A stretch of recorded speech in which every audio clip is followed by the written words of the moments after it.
네, 안녕하세요. 최승윤 작가입니다. 오늘은 지나친 남에 대한 배려는 오히려 독으로 돌아올 수도 있다라는 이야기를 해보도록 하겠습니다.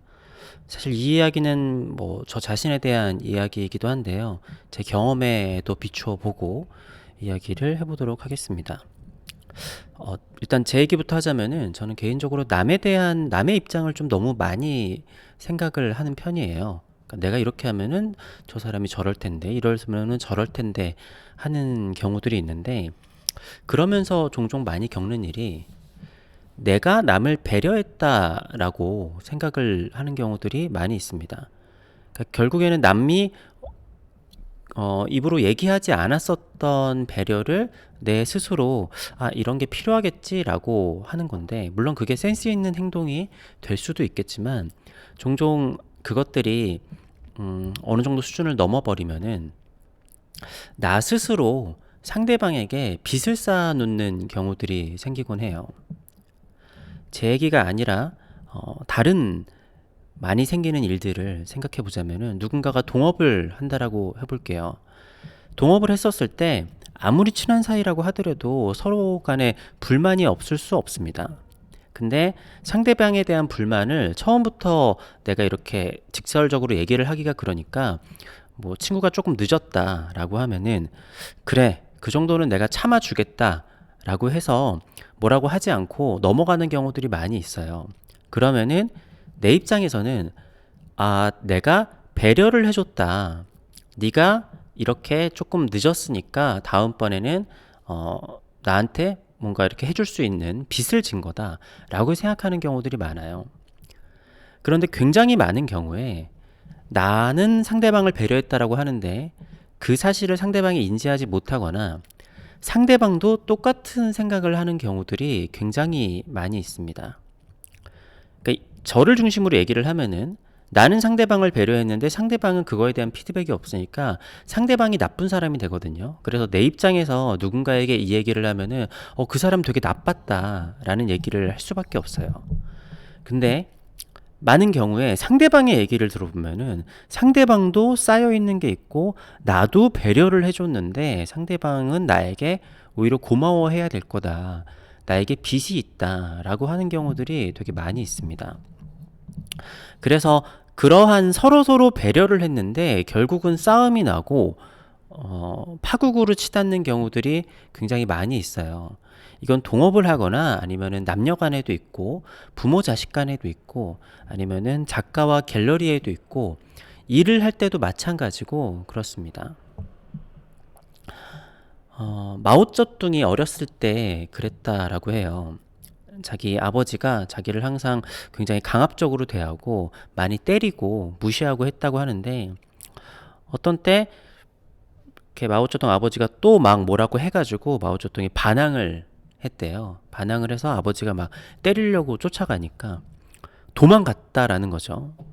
도망가서 이제 잡을 수 없는 거리까지 아버님이 몽둥이를 들고 쫓아왔는데, 마오쩌둥이 지금 더 다가오면은 난 그냥 물에 빠져 죽어버릴 거라고 이렇게 강하게 나가니까, 아버님께서 지금이라도 그래, 거기서 무릎 꿇고 돌아오면 내가 그냥 안 때리겠다 라고 해서 하니까, 마오쩌둥이 그래서 뭐 무릎을 꿇진 않고 무릎까지 못 꿇겠다, 내가 죄송하다고는 얘기를 하고 돌아가겠다 라고 해가지고 돌아왔다라고 해요. 그러니까 결국에 맞진 않았던 거죠. 그러니까 어떻게 생각하면은 마오쩌둥이 그때 깨달았다라고 해요.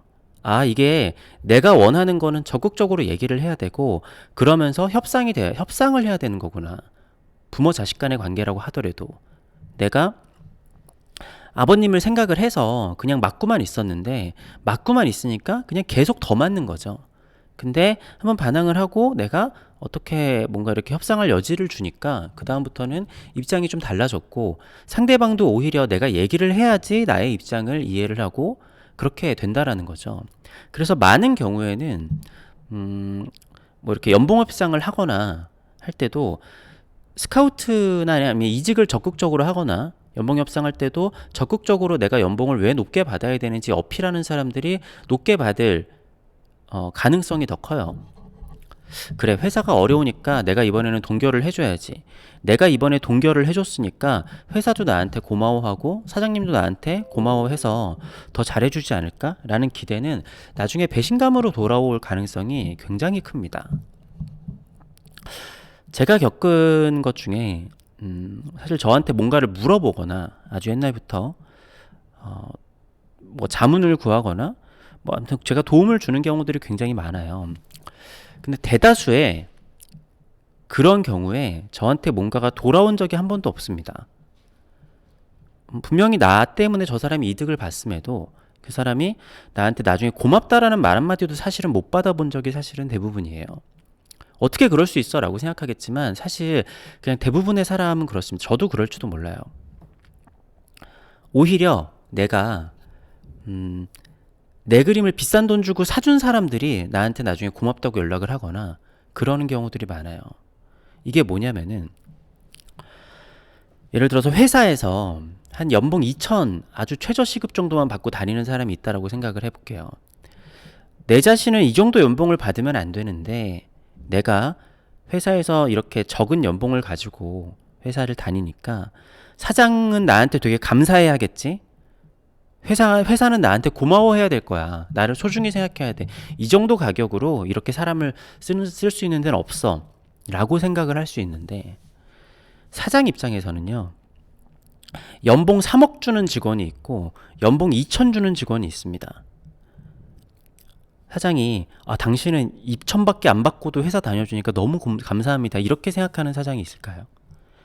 연봉 3억 주는 직원을 더 우대해주고 더 깍듯하게 해주고 그렇습니다.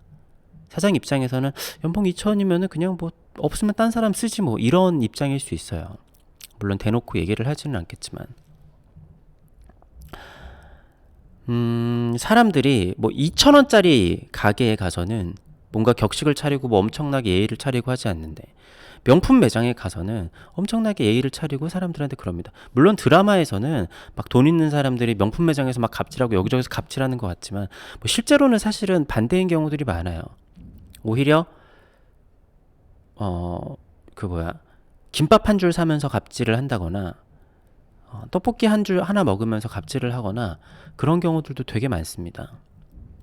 뭐 월세 같은 경우에도 내가 한 30만 원짜리 월세를 주면은 이건 소액이니까 받아내기 좋겠지? 라고 생각할 수 있는데 오히려 30만 원짜리 월세보다 300만 원짜리 월세가 더 받기 편할 수도 있습니다. 애초에 30만 원짜리 월세를 들어갔다라는 거는 굉장히 돈이 궁핍하고 없는 사람이기 때문에 그것마저도 못 낼 가능성이 되게 커요. 물론 다 그런 건 아니겠지만 뭐 그럼 어떻게 해야 되느냐. 사실상 내가 누군가에게 배려를 하고 누군가에게 내가 뭔가를 도와주고 뭘 했다라고 하면은 바라면 안 됩니다. 그럼 되게 억울하잖아요. 그럴 수 있겠는데 사실은 누군가를 도와주거나 배려를 했었을 때 언제나 자기 만족이라는 게 있어요. 그러니까 내가 이거를 도와주고 아니면은 뭔가를 배려를 해준 걸로 인해서 내가 자기 만족이 안 될 것 같다 하면은 그냥 안 해야 됩니다. 내가 이 사람에게 뭐 기부를 하건 아니면 도와줬건 밥을 사줬건 뭐를 했었을 때 이거를 나중에 이 사람에게 이만큼 돌려받겠다라는 식으로 하면은 인간관계가 굉장히 힘들어질 수 있고 그러니까 굉장히 서운해질 수 있어요. 내가 서운해져서 다시 그 사람에게 부정적인 에너지가 가서 결국에는 본전 이하도 못 찾을 가능성이 굉장히 큽니다. 상대방한테는 내가 오히려 배려를 해줬는데 나는 나쁜 사람이 되어 있을 가능성도 굉장히 커요. 그렇기 때문에 오히려 내가 원하는 게 있으면 뻔뻔하게 요구를 하고 서로 협상을 하고 배려를 해줬다라고 하면은 그것에 대해서 그냥 잊어버리는 게 낫습니다.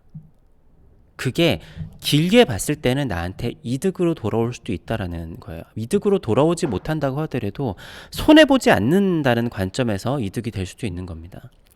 그게 이해가 되고 내가 그러한 거를 감당할 수 있지 않으면은 애초에 남을 도와주거나 배려하는 행동 자체가 도구로 돌아오는 경우들이 굉장히 많이 있기 때문에 하지 않는 게 좋아요. 남에게 내가 준 만큼 뭔가를 기대한다 라는 행동이 있다라고 하면은 대부분의 경우는 안 하는 게 맞습니다.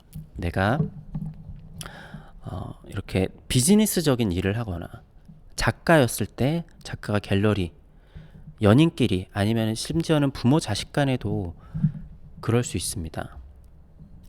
물론 이걸 어떤 시점으로 바라보느냐에 따라서는 되게 다를 수 있어요. 내가 부모님한테 무조건적으로 계속 해주는데 부모님이 나한테 피드백이 없을 수도 있겠지만 어렸을 때 내가 그만큼 받은 게 있을 수 있잖아요. 그렇게 되면은 내가 얼마나 많이 해줘도 부족할 수도 있는데 뭐 그래서인지는 모르겠는데요. 굉장히 성공한 CEO나 성공한 사람들 중에서 남에게 베풀려고 하는 그런 성향의 사람들이 성공한 사람들이 더 많다라고 해요. 어떻게 보면은 내가 그렇게 한 것들이 바로바로 피드백이 오거나 그러진 않는다고 하더라도 저는 그게 인간관계의 기본적인 속성을 이해했기 때문에 오히려 그런 사람들이 성공한 사람들이 더 많은 게 아닐까. 미디어에서는 내가 자린고비처럼 뭐 하나라도 막 이렇게 하고 남에게 베풀지 않고 악착같이 돈을 모은 사람들이 성공을 하는 것 같지만 실상으로는 그 반대인 경우들도 많이 있다라는 거죠. 네, 아무튼 뭐 저에 대한 얘기이기도 합니다. 너무 오지랖이 많아서 물론 저는 그렇다고 해서 남에게 그거를 바라지 않으려고 하는데 저 스스로도 되게 서운해가지고 오히려 남에게 부정적인 에너지를 끼치는 경우들도 많이 있는 것 같더라고요.